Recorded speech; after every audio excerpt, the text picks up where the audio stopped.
I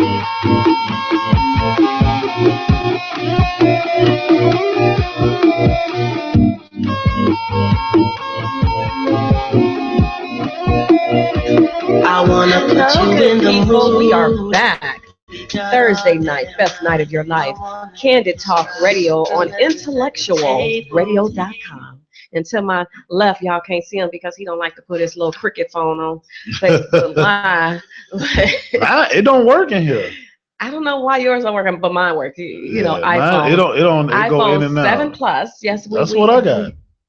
Well, yours should be working, not unless you got the bootleg from Rodney down on 43rd Street. No, it goes in and out whenever I do it. So, but no. So yeah, happy Thursday to you. Happy Thursday. Yeah, it's been a great week. Yeah. Haven't had to kill anybody. Yeah, ain't had to kill nobody. Yeah. Your president doing a whole bunch of stuff. Yeah, even my president is not in office. So. I don't know what you're talking about, but my president's not in office. But I do want to touch on that. Did you see the letter that Blagojevich's daughter wrote to the president? No. Called him a mediocre president, and she's 13.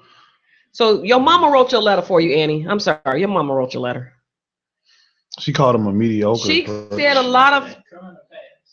I'm sorry, Obama, because Obama did not. President Obama. We should not be saying Obama, but President Obama. Hey Mel, but hey Omar.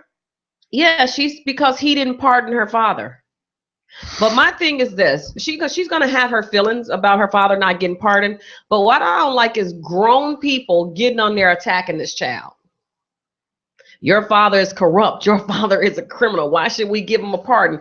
Don't matter if they tell the truth. This is a 13, 14-year-old child. Hey, cousin Gail. Hey, Lourdes. And to tell you the truth, I still have yet to see what he did wrong. Well, that's the thing. What did he do? Besides be on the phone with one of his buddies joking around. Right. Then what are the real charges against Blagojevich? Do I think he should have got, 14 and a half years? She never got nothing. They didn't have no evidence. They had no evidence. All they had was a phone conversation with him and his buddy, laughing, joking on the phone. And you talking about some, hey, you never know. Whoever go to the highest bidder, and they're laughing. And they're laughing about it. So they didn't have a shred of evidence showing that he actually tried to sell the Senate seat. Yes. Ever. Not one shred of it. So hey Betty, I got your barbecue sauce. So at the end of the day, this young lady, 13, she was writing in her letter, she was stating that her father wouldn't see her graduate from high school, wouldn't see her get married. 13, he would see her get married, I think. Because when did he go? I don't know. I don't know why. For once in history, we had just one person that got treated like a black person. Which was Blagojevich. right. That's the honest to God truth. He went to jail with no evidence. Welcome to being black, Blagojevich. Welcome to being black, Blagojevich. And little Blagojevich, whatever your name is. Her name is Annie, and he has another daughter. Annie, welcome to being a black family. She was just saying her family was torn apart and welcome. And it's like my heart kind of went out to her. I don't care, because thank God I had my father my whole life until he passed away. But I come from a 2-parent household. A lot of people don't. But to have your father in federal prison, you got to travel out of state to visit him. It's hard on the kids. And again, like you stated, what was the real evidence against Blagojevich? But to be honest with you, I want to know. But to be honest with you, I'm sorry to say this, but I really don't have sympathy for white families when they get treated like we get every day. So it's not about sympathy. It's about, when a child writes something so heartfelt like that, it's a string puller for any parent. No, not me. They just make me be like, welcome. Hey, Love Muffin. Welcome to our world. Okay, I do have a rant. Oh God. Yes, I got a rant. Because you and one of your girlfriends got into it again? If I got into it with them, that actually mean they were not my girlfriend. No. But my rant is this, and I'm gonna rant. Yes. And just tell me if y'all agree with me. No, I'm sorry. I'm sorry. Can I even get it out? Yeah, I'm sorry. It was just a reaction. That main reaction. You see how he does me? The producer doesn't say anything to you, but when I do some stuff like that, I get yelled at. Because I'll be right. Not just playing. I get yelled at. Okay, this is my rant. Ladies, Now I'm going to say ladies, because this has been the ladies that's been doing this crap.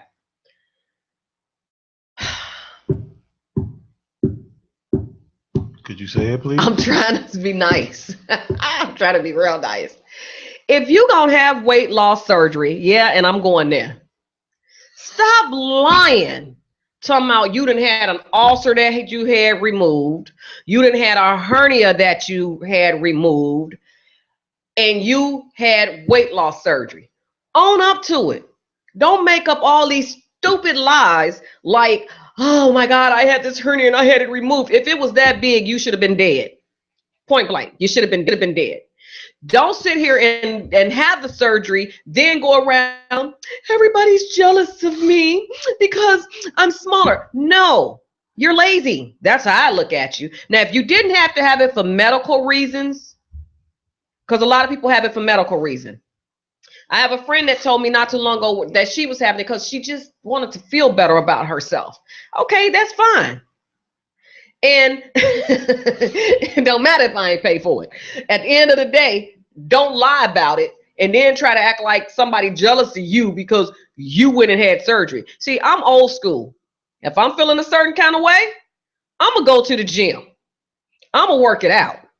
I'm not going to be lazy and go under the knife. I appreciate the people that tell you the truth. Like my friend that called me, well, I called her and I was checking on her and she was like, I don't want you to hear from nobody else, but yes, I did. And I applaud her for that because that's something that she felt that she need to do. A lot of people feel that they need to do it, but when you got to lie about it and act like you had these other diseases just so that you can get the surgery or had a surgery, no, you're lazy and you're trifling because at the end of the day, go to the gym, work out, walk, run, swim, hell, dive. I don't care what you do, but just don't lie about it. You had the surgery, own up to it. It's great. If that's what you choose to do, that is your choice. It really shouldn't matter what we think. But when you come back with a bunch of lies, that's when I got to say, yeah, you need to just go down, sit down somewhere, drink a cold glass of bleach, and just kill yourself. As a matter of fact, just kill yourself today for lying. That's it. That's my rant. Yeah, that's my rant. Don't lie about it. Don't lie about it. Be about it. If you did it, own up to it. Stop playing the games. I like my curves. I'm fine with who I am. I respect who I am. I may have a little bit of a butt. I'm breasty. I don't have the stomach, but I'm fine with who I am. That's all I'm saying. Be fine with who you are. Is there anything wrong with that? I thought the purpose of the surgery was for people who wasn't fine with who they were. Well, it is, but I'm saying when you gotta lie about it. I mean, keep in mind, I'm not. I don't like you to lie about it. But for some people, for some people, it could be a little embarrassing. Like I'll give you an example. It's no need to be embarrassed if you're trying to better yourself the right way. You understand what I'm saying? If you're trying to build yourself back up, but when you gotta sit there and lie about it, and then I had a hernia. Guess what? You're gonna get a hernia now. You're going to get it now because you lied. Or I had a tumor. Guess what? You're going to get that tumor. God don't like ugly. Don't lie on diseases and then you end up and you're going to get it now because you lied. You lied. And then you want to sit back. Everybody's jealous of me. No, boo, you don't like yourself. So nobody's jealous of you. You jealous of yourself. That's my rant for today. Hey, Tasha. Hey, Keisha. Larry, you're back again. Hello there. Melanie, what is it that you're saying? Yes, talk about it. They call others fat or tell people you need to go to the gym. I was told these things, and I'm like, you didn't work out one day, and you were 4 times bigger than me. So now, hold on. Got to hit that. So now that you're smaller than me, you call me fat. Exactly. And this is what these people do. Oh, now they're fat. Oh, they just jealous of me. Woo, woo, woo. You have nothing that I don't have. My husband loved my curves. I love my curves. Hell, I walk down the street and know people love my curves, so I ain't got to worry about you and your crackhead looking way now, because now you look like a crackhead. You look like a crackhead. At the end of the day, be you, do who you want to be, but just don't lie about it. That's all I'm saying. Just don't lie about it. We ain't got time for all that. Hey, Tracy, did I go hard? I wasn't trying to go hard. I'm just getting tired of people lying about stuff. Own up to what you do, Tracy, is all I'm saying. I'm not going to judge you until you lie. And I'm not judging you now. I'm just saying be truthful to yourself and stop lying to people. You didn't have a hernia. You didn't have an ulcer. You didn't have a tumor. But guess what? God is truly going to bless you with one of them now because you lied. I'm just saying. I'm just saying, Steve. I don't know. What do you think? I'm just saying I can't stand a liar. I mean, I don't know. The reason why I say it is because I actually know one person who has done it. Mm-hmm. And she don't care. She's proud of it. She'll let you know this is what it is. But then I have one girl who's actually that I know that's getting ready to go through the process. And the thing about it though is that she really, really wants to go through the process, but she kind of is still like she's already embarrassed of herself, period. And she know that once she get the surgery, she's gonna get a lot of questions. She's gonna get a lot, and she's embarrassed to say that. She took the easy way out, I think. She shouldn't be. If this is what she was doing to better herself. But you got people that are self-conscious about themselves, and they. So is that why they lying that they had the surgery because they self-conscious about themselves? Absolutely. Just because they actually did the act in order to get rid of the insecurities doesn't mean that the insecurities go away as soon as they go under the knife.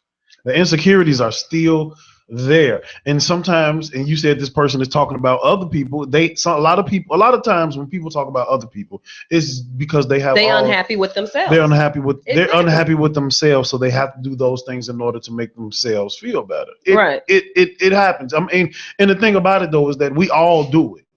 We all do it. It's I mean, even to the point where if you have a boss that's making more money than you still be like, yeah, I'm smarter than him. I was definitely smarter than mine. Yeah, definitely. But I mean, I'm just saying, everyone talks about the next person to negate maybe whether their shortcomings or whatever the case may be. It happens, you know. Some people are a little bit more vocal than others. Some people can keep it to themselves and just pillow talk and do it. Some people do it publicly. This individual going around like everybody hate her because we don't even like you. Nobody cares. Well, then, I mean, I don't know. Like, I want to ship her a case of bleach. Kill yourself. Like I tell people all the time, man. Look, if that's how you feel. I mean, that's how you feel. I just don't care. But don't put other people into it and go around bringing other people names. Some of these people jealous of you. No, nobody's jealous of you. I take it. She said you were jealous. She said like you're jealous of yourself.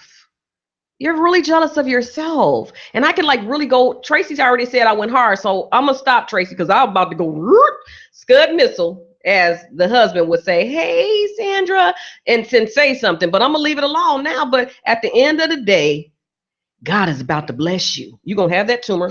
You're going to have that ulcer. You're going to have that cancer for lying. Don't lie.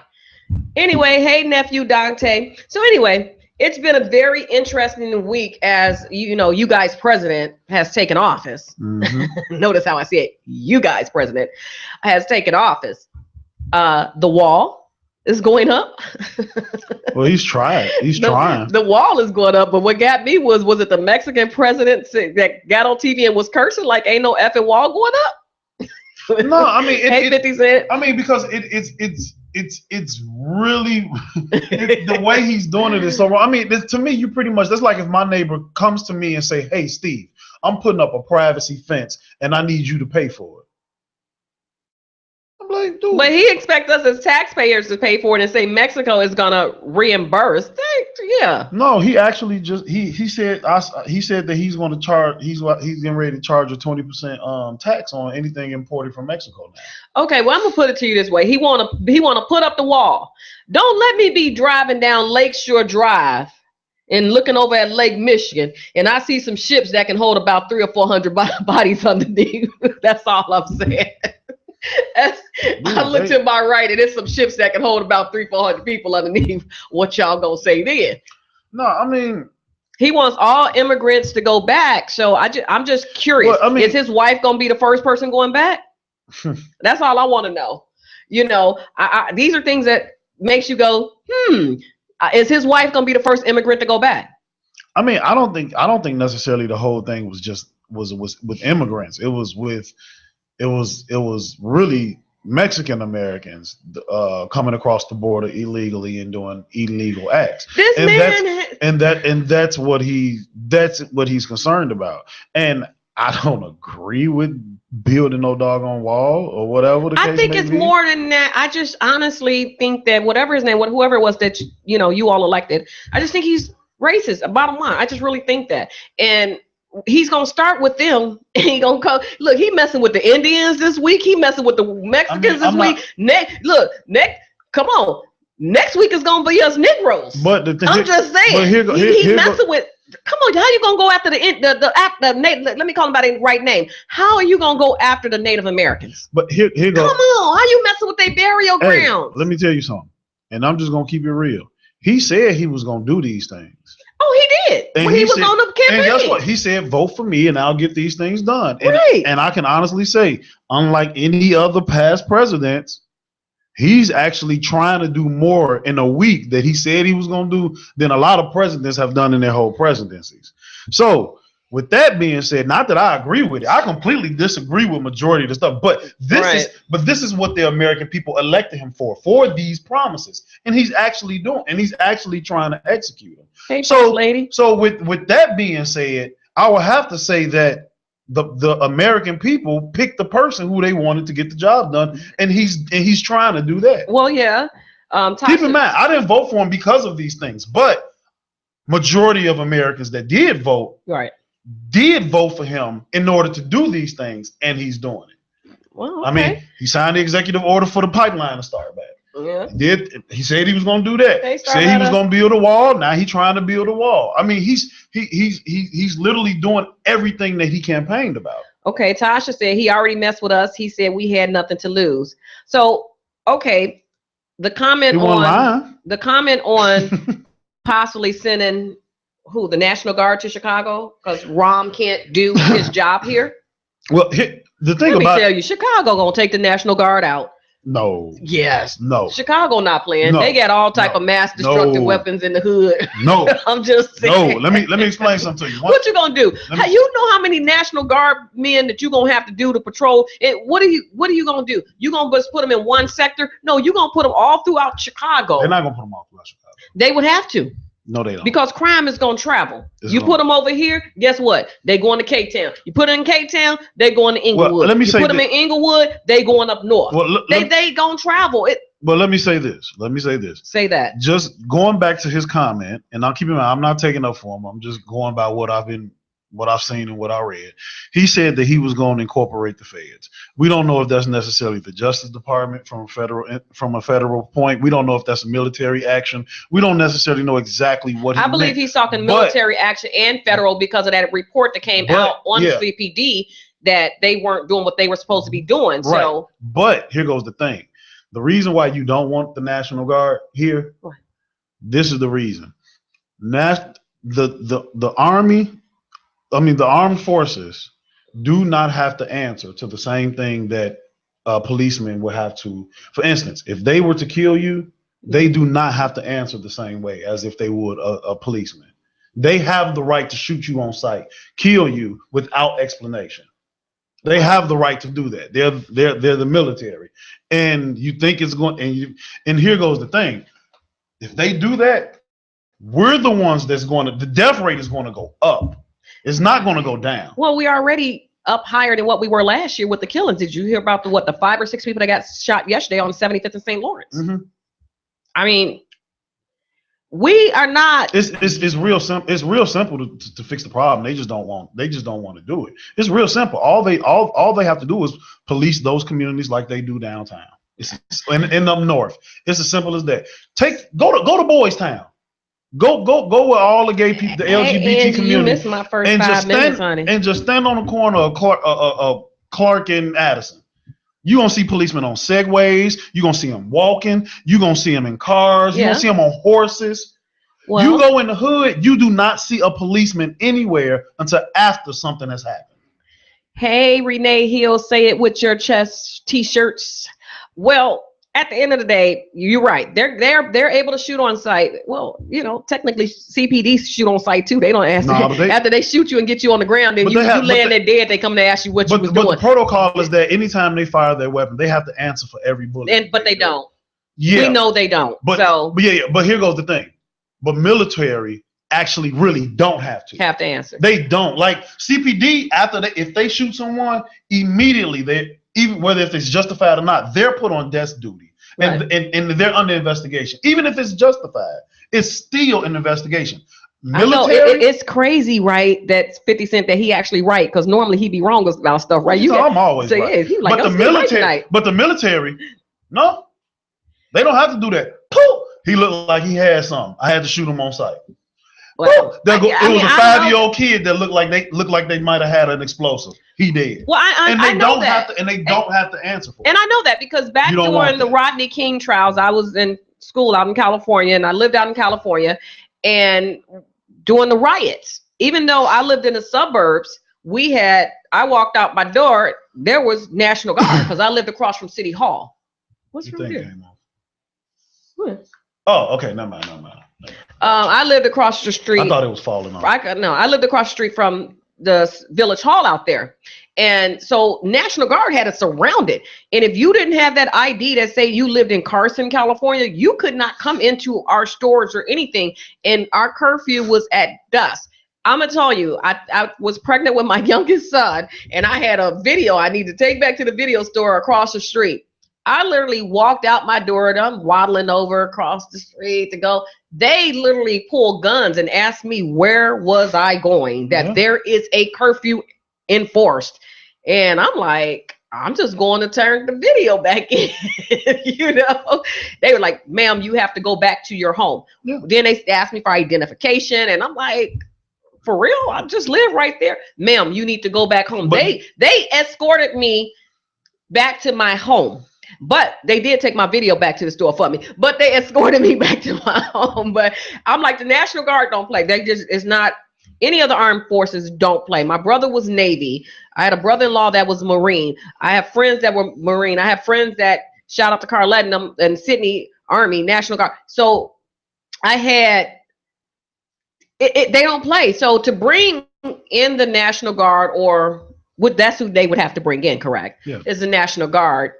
Do we really want to be a city under siege? Because that is what's going to happen. Chicago is going to have well, even if they do that and they go ahead and declare martial law, whatever the case may be, and they advise a curfew.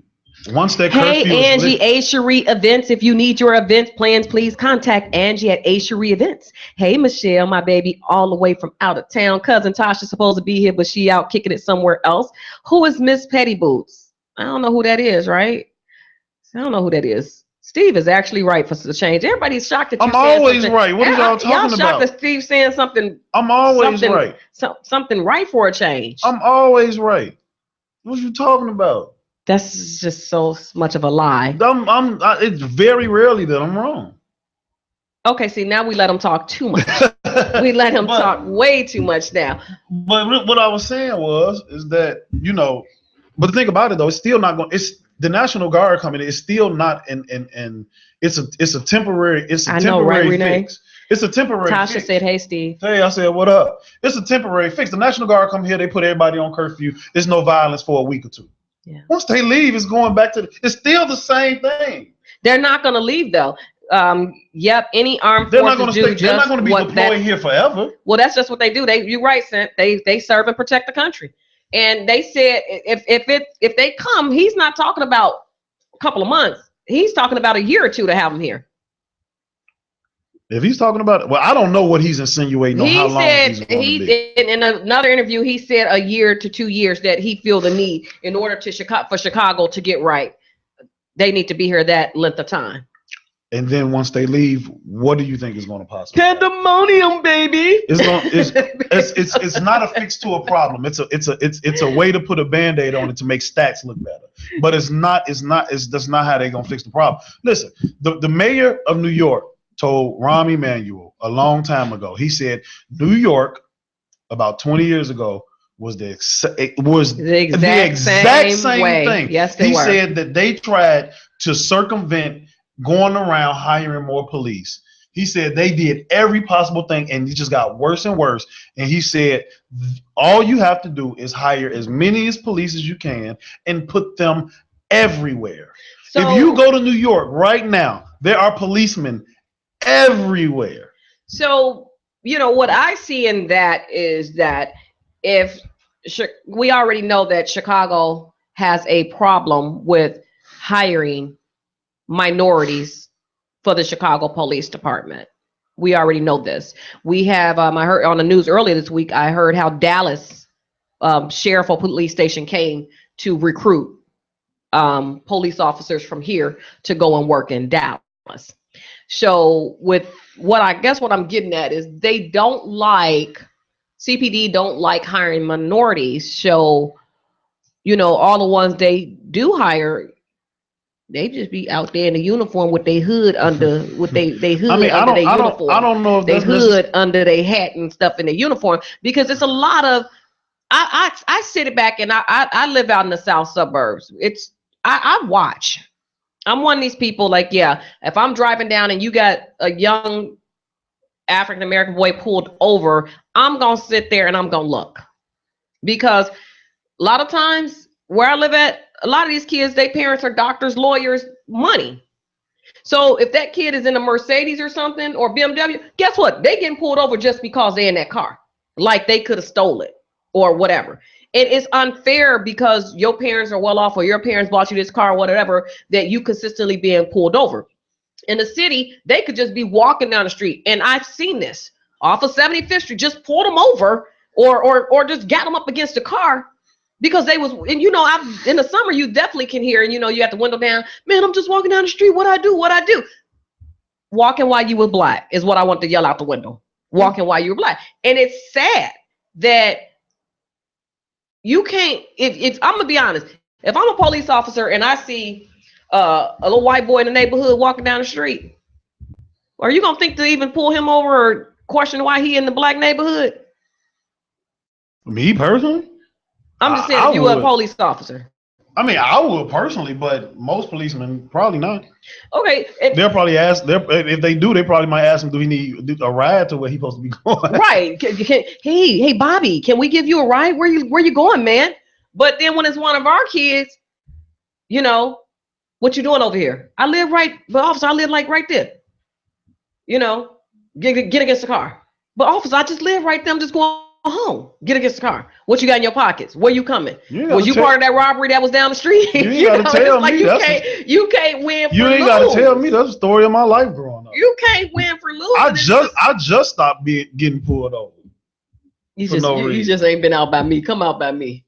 Huh? Just come out by me. No, I just said I just stopped. Like, I ain't been pulled over in a minute, but I think it's just because I'm just getting old. And tell you the truth, I don't have a BMW or a Mercedes. So maybe it really don't matter what kind of car you're in, but I'm just saying out there these kids are what I'm saying is these kids, this is what these kids are driving out there. But this is what I'm gonna say. I can tell you the one reason why there's not that many black CPD. It's real easy. Who in the world that's a black young male that grows up getting antagonized by the police, because we all do, and say, you know what? I want to grow up to be that. Absolutely not. None. There's you grow up hating the police because of the way they act towards you. We don't want to be them. Well, I had to tell my son, because my son wanted to be a police officer as well as a criminal psychologist. And when he was coming home for college, it was like he was always getting pulled over right by the house, always getting pulled over for something. And it was just like, and he would be, one thing about my son, he want to be bad, but as soon as they pull him over, Mom, police pulling me over, that type of thing. And of course, if I'm around the house, like, dude, okay, I'm jumping in the car to go see what's going on. And I remember last time it happened, police like, you called your mom? You called your mommy? And I said, hell yeah, he calls, because I need to be right here to watch what you're doing, what you pulling him over for, Well, he backed up on Pulaski and backed into somebody's driveway to do a U-turn. And that's why you pulling them over? Well, it was erratical.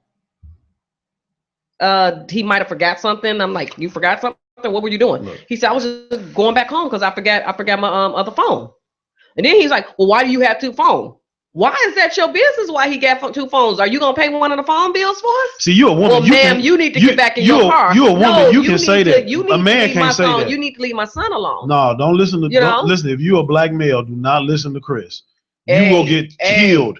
They ask you why you got two phones. You tell them why. I don't care what they ask you because they gonna kill you. Like I said, you gonna pay the second bill if you want to know what his phone bill. Like I said, a black woman can get away with a lot more with the police. True because they are being abusive to black women just like they are to black men. It's not. I promise you, it's not. It's not the same. It's you guys. Man, they done a little 15-year-old girl that was killed by the police down in Florida. Listen, I'm not saying it hasn't happened. 15-year-old girl that was killed by the police in New Jersey. I'm not saying it. I'm not saying it doesn't happen. I'm not saying that. I'm not saying that women doesn't happen. What I'm saying is it just happens substantially more with black men. Gil said he was pulled over in Evergreen Park for the exact same reason when he was younger. It don't. I got pulled over once a week. But I see older black guys getting pulled over just as well. I got pulled over once a week. Well, it seems like my son ever got. Always. Okay, Keisha, what's not true? It got so bad that I literally had to register my car under the church. Just so that when I get pulled over and they run my plates, the church pop up. I'm serious. I'm not joking. I'm telling you, I was getting pulled over every single week. Every single week. It never failed.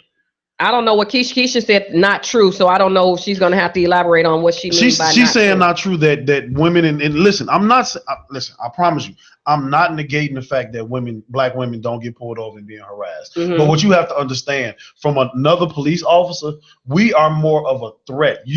Black women aren't a threat until you start being snappy with them.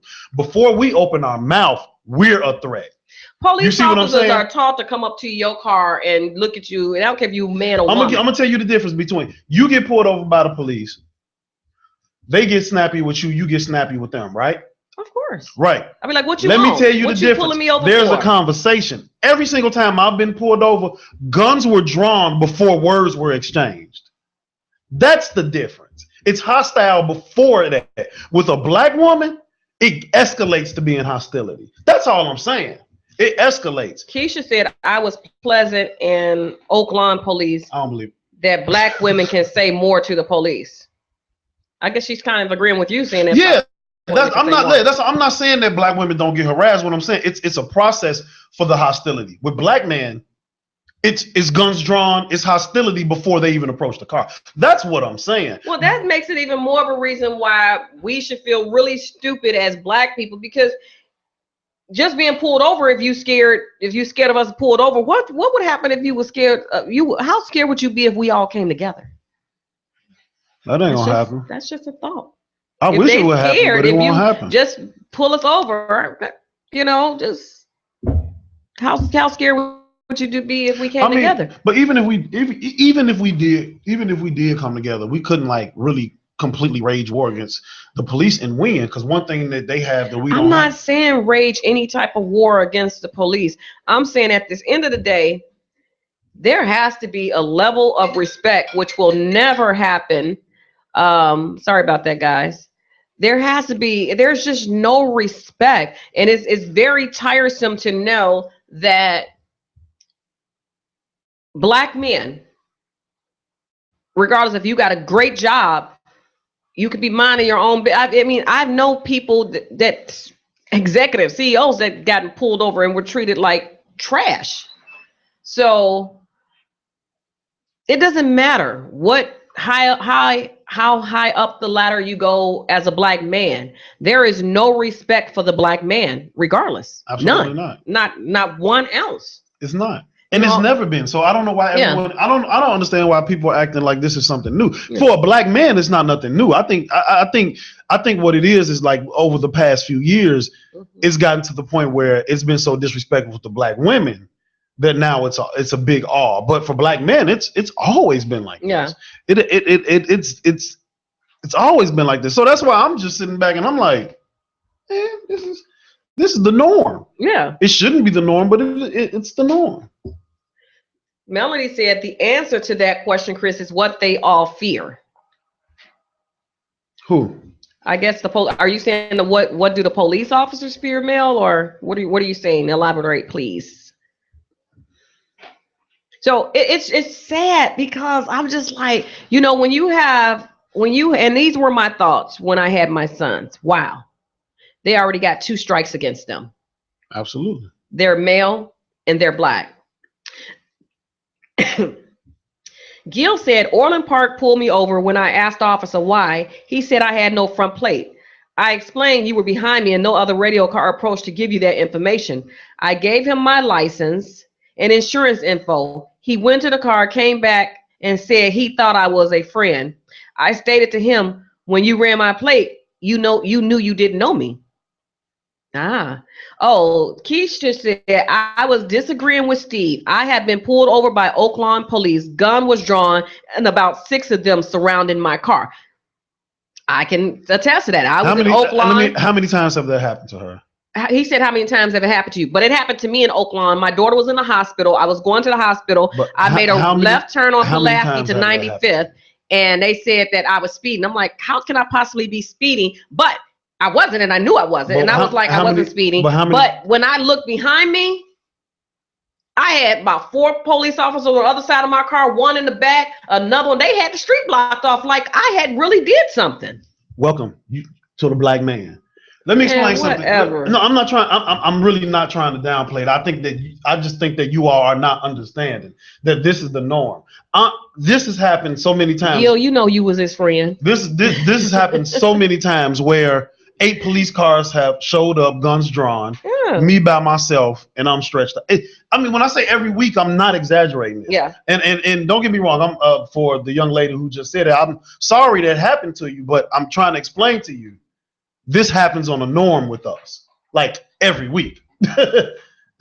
Well, you know what I'm saying? And so that's all I'm saying. It's not shocking to me. It's not shocking to me because it's the norm. And and that's the reason why you got so many black men that don't want to be police. Why? Why would I want to be a policeman and I've been harassed by the police my whole life? Oh yeah, that's exactly what I want to grow up to be. No, I'm sorry. Well, I think for the ones that do join the police, it's just like, yeah, I can do it if you can do it type of thing. But you the same one out there. I'm gonna be honest with you. They don't have your back. You know why why black people join the police? Why? Because they're the only ones hiring at the time. I'm just gonna keep it real. When I was getting ready to, when I thought about taking a police test, it was because I couldn't find no job. The police test was coming up, and they paid. And I was like, you know what? Hey, Sonia. Hey, I'll do it for a little bit. So Gil said, I'm off close to 6'1" and 220 pounds. That is the norm to have guns pulled on me. I'm bigger than most officers. Don't matter if he was 5'3", 100 pounds. You black, dog. Well, I mean, but the bigger you are, they do. It's the same. It's gonna be the same outcome. Laquan McDonald wasn't no more than $120. All I know, if they see my older brother, who I don't know, what is he, about 6'6"? I don't know. He tall though, but he real tall. I don't know. Anytime he's not a big guy, he's a slender guy, but just because of his height and stuff, it makes him. I've had guns drawn on me before they even saw how big I was, before they saw how tall I was, but they knew how black I was. It's like when they come up to a black man's car, that hand is already on that gun. No. Stop. Let me back you up. No. Okay. The gun is out and it's drawn. It's not on I've seen it on their hand. It's on their hand for you. For me, the guns are already drawn. I don't think y'all getting that. It's already pointed in my face. It's already drawn. Hey Jim. Hey Sheila. Hey Jen. Hey Sheila. I have actually anytime I have ever been pulled over, I have never had the cop just have his hand on his gun. It's always been in his hand. Gil just said it's out too. It's always been in his hand. Well, and that's the difference. You see, you kind of proving my point. Well, Cynthia said 50 Cent said he is absolutely right. Black men never had respect when it comes to law enforcement. Oh, everybody's saying Steve right. I'm kind of not feeling good tonight because Steve is always wrong. Thank you. I'm not really feeling good. He's always wrong about what you talking about? I'm always right. Y'all just don't like to hear the truth sometimes. Whatever. Renee says she understands what Steve is saying. This happens all day, every day with the man. The idea is to degrade our men and make them feel like they are not equal to them. Huh? Yeah. Yeah, because we're not. Okay.